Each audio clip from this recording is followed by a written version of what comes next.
cür verilişlər, bu məzmunda olan bütün verilişlər bağlanmalıdır, bütün verilişlər. O verilişdə ki, xəstə insanları efirə çıxarıb ələ salırlar. O insanları ki, efirə çıxarıb ondan reyting umurlar. O insanları ki, efirə çıxarıb ağızlarına gələni danışmaları üçün fürsət yaradırlar. Bu verilişlərin hamısı bağlanmalıdır. Çünki o xəstə insanlara qarşı bu böyük bir haqsızlıqdır. O insanlar, o vətəndaşlar hansı verilişə çıxdıqlarının fərqində deyirlər. Səmimi olaraq inanırlar o aparıcılara ki, verilişə çıxacaq problemlərim həll olunacaqdır.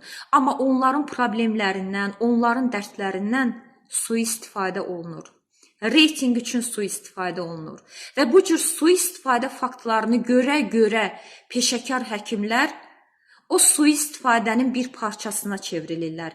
O verilişə çıxan bütün həkimlərin də bu verilişlərdə edilən bütün haqsızlıqlarda payı var. Siz o verilişlərə dəstək olursunuz, maddi dəstək olursunuz, mənəvi dəstək olursunuz, verilişlərə çıxırsınız və o verilişlərin yaşamasında, ora yeni qurbanların cəlb olunmasında, əziz doktorlar, sizin də payınız var.